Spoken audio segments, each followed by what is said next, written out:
la réclamation de la victoire complète de la main de Dieu. Écoutez avec soin. Dieu le Fils n'a pas ôté sa robe de gloire au ciel, né d'une vierge, vécu 33 ans et un tiers sur terre, sans avoir où reposer sa tête, puis crucifié sur la croix d'un criminel, le Fils de Dieu, le Créateur du monde, ressuscité le 3e jour, monté au ciel et reviendra bientôt. Il n'a pas fait tout ça pour que ses enfants mènent une vie de défaite, de découragement et de destruction. Je ne crois pas ça du tout. Ce n'est pas la foi chrétienne. Ce n'est pas la volonté de Dieu pour ses enfants. La volonté de Dieu pour ses enfants, de la Genèse à Apocalypse, c'est en fait d'avoir la victoire complète, non pas une fois dans la vie, mais toujours dans la vie. Je connais tous les facteurs qui peuvent causer ou mener à la défaite dans la vie chrétienne. Comme vous, je suis très conscient de tous les ingrédients qui peuvent produire le découragement dans la vie. Comme vous, je suis conscient de toutes les recettes du désastre qui mènent à vouloir laisser tomber Jésus. Nous devons comprendre, savoir, pratiquer et réclamer la victoire complète. Et quand je dis victoire, bien sûr, je parle dans le contexte du Nouveau Testament. Non pas dans le contexte de l'Ancien Testament, mais du Nouveau Testament. Car dans le contexte du Nouveau Testament, notre lutte n'est pas contre le sang et la chair, comme c'était le cas de Josué. Notre lutte n'est pas contre des ennemis humains, comme c'était le cas de Josué. Notre lutte n'est pas contre les gens, mais notre lutte est contre les autorités et les principautés dans les lieux célestes. Notre lutte est contre une puissance spirituelle déjà vaincue qui est préparée à nous détruire.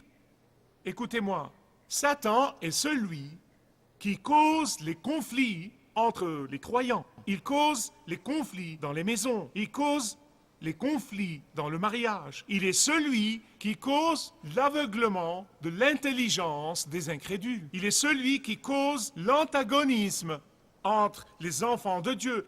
Il est celui qui s'oppose tout le temps aux témoins chrétiens. Il est celui qui amène les gens et les événements à nous décourager. Il amène les gens et les événements à nous détourner de notre mission. Mais rappelez-vous toujours que votre Père céleste veut que vous ayez la victoire sur lui. Amen et de rigueur ici. Mais gagner la guerre spirituelle et remporter la victoire d'une façon systématique dépend en fait de votre volonté et de ma volonté de tenir bon dans la bataille. La victoire dépend de votre attitude et de mon attitude et de notre désir de réclamer cette victoire. La victoire dépend de votre décision d'avoir une vie de défaite ou d'avoir une vie de victoire. La victoire dépend d'envisager l'attaque de votre ennemi comme une occasion de triompher ou comme une excuse pour se rendre. J'ai lu il n'y a pas si longtemps quelque chose qui m'a vraiment encouragé, et ça vient de la guerre coréenne. C'est une histoire vécue. Pendant la guerre coréenne, la troupe Baker était isolée et entourée de l'ennemi. Et le quartier général de la coalition était très inquiet. Il était très inquiet parce qu'il n'avait pas eu de ces nouvelles depuis longtemps, depuis des heures en fait. Et donc le chef du régiment a continué à appeler. Troupe Baker, est-ce que vous m'entendez? Est-ce que vous m'entendez? Troupe Baker, est-ce que vous m'entendez? Et peu de temps après, il y a eu une voix étouffée qui dit « C'est la troupe Baker ». Le chef du régiment a dit « Quelle est votre situation ?» Et le sergent a répondu et il a dit « L'ennemi est à notre nord. L'ennemi est à notre ouest. L'ennemi est à notre est. L'ennemi est à notre sud. » Il y a eu un silence Puis il a continué. Il a dit, l'ennemi ne peut pas nous échapper maintenant. N'est-ce pas merveilleux? Bien-aimés, écoutez-moi. Quand les ennemis vous entourent de tous côtés, du nord et de l'ouest et de l'est et du sud, est-ce que vous voyez ces ennemis comme des causes de vous faire craindre et trembler et vivre dans la défaite, ou est-ce que vous les voyez comme une occasion de triompher? Vous dites, Michael, tu ne comprends pas. Je suis entouré d'opposition, je suis entouré d'incroyants, je suis entouré de gens négatifs, je suis entouré d'adversaires, je suis toujours entouré de gens qui détestent la vérité. Eh bien, réjouissez-vous, maintenant ils ne peuvent pas vous échapper. Cela veut dire que vous péchez dans le seau. Ce n'est pas une raison de vous décourager, c'est une raison de vous réjouir. Cela veut dire que vous avez une occasion sans précédent et non pas une raison de vous retirer. Cela veut dire que Dieu vous a béni pour la victoire et non pas la défaite. Laissez-moi vous donner rapidement 3 choses que nous apprenons de Josué chapitre 11. Premièrement, versets 1 à 5, nous avons la confrontation. Puis versets 6 à 15, nous avons le conflit. Puis troisièmement, versets 16 à 33, nous avons la conquête. C'est la confrontation. Et Josué a regardé autour de lui et il a littéralement vu qu'il était entouré de l'ennemi. Et pas n'importe quel ennemi. C'était des tribus et des rois qui normalement se faisaient la guerre, ils se détestaient. Mais à ce moment-là, ils étaient confédérés et ils étaient unis contre Josué. Les Amorites et les autres Hittes et les piqûres de moustiques, c'était tous unis ensemble et ils étaient essentiellement prêts pour Josué. Mais Josué savait aussi que Dieu lui a promis la victoire. Donc Josué savait qu'une confrontation l'attendait. Les Israélites étaient entourés de l'Est et de l'Ouest et du Sud, de partout. Mais leur attitude n'était pas, vous savez, à quelle vitesse pouvons-nous fuir? Ou malheur à nous, nous sommes condamnés. Ou c'est désespérant, voyons maintenant. Nous ferions mieux de hisser le drapeau blanc et de nous rendre. Ou que pouvons-nous faire face à eux quand c'est pratiquement perdu d'avance? Non, comme la troupe Baker dans la guerre coréenne, ils ont dit « Nous sommes entourés, mais maintenant l'ennemi ne peut pas nous échapper. » Évidemment, l'ennemi avait des armées énormes. En fait, Joséphus, l'historien juif, a supposé qu'il y avait environ 300 000 soldats d'infanterie dans la bataille, environ 10 000 régiments de cavalerie, environ 20 000 chars, entourant de tous côtés le peuple de Dieu, comme ils ont commencé à se déployer dans la terre promise. Non, mais le peuple de Dieu n'avait pratiquement aucune chance de gagner. Il n'aurait jamais pu espérer gagner une telle bataille. Non, mais ça semblait désespérant. Et oui, ça aurait été désespérant si nous avions retiré Jéhovah de l'équation. Deuxièmement, nous avons le conflit. Josué n'a pas attendu que l'ennemi vienne à lui. Il a pris la bataille jusqu'à l'ennemi. Mais je suis convaincu que comme Josué marchait au pas ces 5 jours à la bataille, je suis convaincu qu'il se disait probablement « Mon Dieu, il y a probablement des centaines de milliers de soldats, des milliers de cavaleries et des milliers de chars. » Puis il regarde son groupe désordonné et il dit « Mince, vraiment ces types, sans Dieu, seraient tués, exterminés. » Je vais vous dire comment je le sais. Vous dites « Michael, comment le sais-tu? Comment sais-tu que Josué a commencé à avoir peur en marchant au pas à la bataille? Je vais vous le montrer dans un instant. Mais je suis convaincu que Josué se disait probablement « Est-ce que je fais ce qu'il faut ?» Josué se disait probablement « Est-ce que Dieu sera encore une fois avec nous comme il a été à Jéricho et à Haï? Nous délivrera-t-il vraiment encore une fois ?» Mais voici ce qui est merveilleux chez notre Dieu. Et vous le trouvez dans le verset 6 de Josué 11. Si vous avez votre Bible, soulignez-le, marquez-le, écrivez-le, faites tout ce que vous voulez, accrochez-le sur un mur. Verset 6 de Josué 11. Le Seigneur a dit à Josué, « Ne les crains point, car demain environ, en ce temps-ci, je les livrerai tous tués devant Israël. » Vous avez compris? Pourquoi Dieu lui dit de ne pas avoir peur? Écoutez-moi bien, chaque fois que vous voyez le Seigneur, comme quand l'ange est venu à Paul dans la prison et lui a dit « Paul, n'aie pas peur », Dieu est franc et direct. Il vient simplement dire « n'aie pas peur » s'il sait que la personne a peur. Et il savait que Josué commençait probablement à perdre un peu de courage, que ses genoux commençaient à trembler, et il lui a dit « n'aie pas peur, je vais te les donner, la victoire est à toi ».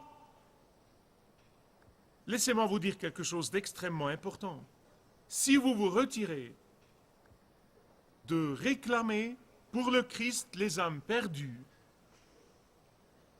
si vous abandonnez votre appel d'être ambassadeur de Jésus-Christ et de réconcilier les gens au Christ, dans votre école, dans votre voisinage, dans votre lieu de travail, si vous abandonnez et si vous vous dites « Tu sais, ce n'est pas pour moi, je ne me sens pas vraiment qualifié, je ne me sens pas à la hauteur », laissez-moi vous dire, aucun de nous, y compris votre pasteur, ne se sent qualifié ou à la hauteur. C'est bon signe, c'est toujours bon signe. Nous disons « mince, je ne peux pas faire ça, je ne suis qu'un individu, que puis-je faire ? J'ai beaucoup d'occupations et de préoccupations maintenant, j'ai tellement de trucs à faire. Je vais me contenter de marcher avec le Seigneur. Je vais me contenter de lire ma Bible tous les jours, d'avoir mon moment de prière, d'aller à l'église. Je vais me contenter de faire partie d'un groupe d'études bibliques. Ça suffit. Je ne peux pas le faire. Je ne sais vraiment pas récupérer les perdus pour le Christ, ce n'est absolument pas pour moi. Et vous commencez à abandonner cet appel de Dieu sur votre vie comme témoin pour le Christ. Je ne vous décourage pas de faire toutes ces choses, mais je veux que vous m'écoutiez avec soin. Si vous commencez à penser de cette façon, si vous vous retirez de la bataille pour les âmes, dans peu de temps, l'ennemi s'opposera à ces choses-là dans votre vie aussi. Et croyez-moi, peu de temps après, vous trouverez que votre vie de prière s'est complètement éteinte, que vous allez à l'église par pure routine et que votre communion avec les croyants est devenue un événement social. Qu'est-ce que j'essaye de vous dire? Qu'est-ce que j'essaye de vous dire? Écoutez-moi. Quand vous passez à l'offensive, quand vous prenez la bataille jusqu'à l'ennemi, quand vous entrez dans le territoire de l'ennemi, comme nous l'avons vu il y a quelques semaines, quand vous n'attendez pas que la bataille vienne à vous, mais vous prenez la bataille jusqu'au territoire de l'ennemi, vous aurez la victoire sur tous les autres plans aussi. Votre vie de prière sera vibrante, votre adoration sera puissante et votre communion sera dynamique. Laissez-moi illustrer. Parce que c'est très important et je ne veux pas que vous le manquiez. On me dit que quand vous vous exercez rigoureusement, votre corps libère des substances chimiques dans le courant sanguin et ces substances chimiques stimulent le cerveau pour élever la température de votre corps. Et quand la température de votre corps s'élève, c'est comme si vous avez de la fièvre. Et la fièvre est le moyen que Dieu a créé dans le corps pour l'aider à lutter contre les bactéries et les virus et contre les germes et toutes ces pestes qui nous attaquent. La température élevée du corps aide à fortifier le système de défense des cellules blanches pour contrecarrer les microbes intrus. Et pour le dire simplement, écoutez-moi, l'exercice physique vous met sur l'offensive pour ne pas rester là et tomber malade et prendre un médicament pour lutter contre cette maladie. Maintenant, j'espère que vous allez vous exercer physiquement, mais je veux que vous appreniez une chose spirituelle de ceci, comme moi. Car de la même manière, quand vous passez à l'offensive spirituellement parlant et que vous faites campagne pour les âmes des hommes et femmes perdus, vous aurez la victoire en avance. Vous serez fort et vous aurez un système immunitaire spirituel fort. Et effectivement, Dieu a tenu parole et ils ont remporté la victoire. Ce qui m'amène, troisièmement, à la conquête. Écoutez avec soin, s'il vous plaît. La victoire est venue comme Dieu a promis. Mais la conquête a pris du temps. La conquête a demandé de la persévérance. La conquête a demandé de la persistance. La conquête a demandé de la consécration. La conquête a demandé de la patience. Une histoire qui me rappelle toujours l'importance de la persistance. Il y avait un explorateur australien nommé Hamilton Hume. Et à cette époque de début, à cette époque de pionnier, si jamais vous voyez les routes australiennes, vous apprécierez profondément ces gens-là, ces pionniers. Et Hamilton Hume a pris une équipe d'explorateurs avec lui et il voulait créer un chemin entre Sydney et Melbourne. Mais en cours de route, comme ils avançaient, ils ont atteint un point critique. Ils se sont retrouvés face à une chaîne de montagnes, connue maintenant comme la chaîne Hume. Et les hommes étaient tout à fait épuisés. Ils étaient exténués. Et ils sont allés à M. Hume et lui ont dit « Monsieur Hume, s'il te plaît, abandonnons et rentrons chez nous. Nous avons déjà fait beaucoup de chemin. Que quelqu'un d'autre continue. » Hume leur montre du doigt une haute montagne, bien au loin. Et il leur dit « Non, non, nous devons grimper cette montagne. Nous devons grimper cette montagne. Je suis sûr que quand nous arriverons au sommet de cette montagne, nous pourrons voir l'océan et nous pourrons rentrer et raconter notre succès. » Avec de gros efforts, ils ont grimpé sur cette montagne. Et quand ils ont atteint le sommet de cette montagne, vous vous imaginez leur désespoir quand tout ce qu'ils ont pu voir était des kilomètres et des kilomètres et des kilomètres de crêtes et de ravins et le tout couvert d'arbres. Ces hommes étaient vraiment très très loin du but. Mais ils ont continué jusqu'à arriver finalement à destination. En fait, ils ont appelé cette montagne dont Hume n'arrêtait pas de dire « vous devez grimper cette montagne », ils l'ont appelée le mont Déception. Laissez-moi vous dire une chose, si vous êtes tant soit peu comme moi, je suis sûr que vous avez rencontré tant de monts Déception dans votre vie, et vous aviez le choix, soit de grimper sur le mont Déception avec la puissance de Jéhovah, soit d'abandonner. Et quel que soit votre mont Déception dans la vie, Dieu le Père, Dieu le Fils et Dieu le Saint-Esprit vous appellent à conquérir votre mont Déception. Et cette persévérance a été payante. Et aujourd'hui, des millions de personnes roulent sur l'autoroute Hume. Vous voyez, Josué savait que Dieu leur a donné la victoire. Tout ce qu'il devait faire était de persévérer jusqu'à ce qu'il l'ait remporté. Écoutez-moi, Dieu les avait amenés du désert au pays, leur a fait passer le Jourdain, leur a fait passer la muraille de Jéricho. Pourquoi? Pour qu'ils soient anéantis par l'ennemi au milieu de la terre promise? Non, pour qu'ils continuent à leur donner la victoire. Et si je sais quelque chose sur Dieu, si je sais quelque chose sur mon Dieu avec qui j'ai marché pour plus de 40 ans, je sais que mon Dieu veut la même chose pour vous et vous et vous et vous et vous. Écoutez-moi, je m'apprête à clôturer. Laissez-moi vous exhorter. Ne vous contentez pas de moins que la victoire complète. Ne priez pas pour moins que la victoire complète. Ne sacrifiez pas pour moins que la victoire complète. Quand la bataille s'échauffe, ne réclamez pas moins que la victoire totale.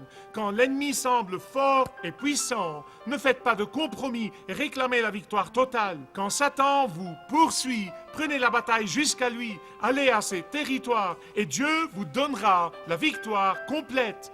Louez Dieu, Dieu soit loué, Amen.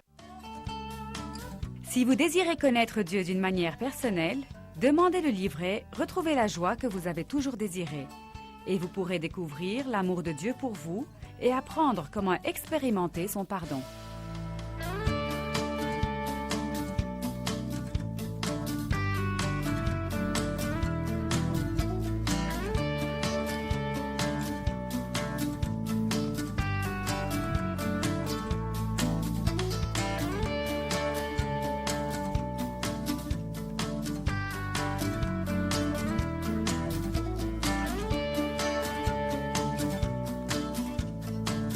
Si vous avez une relation personnelle avec Dieu et vous êtes intéressé à marcher plus intimement avec lui, demandez le livret « 7 pas sur le chemin de la foi » qui vous guidera dans une relation plus profonde avec votre Père Céleste. Demandez votre livret gratuit.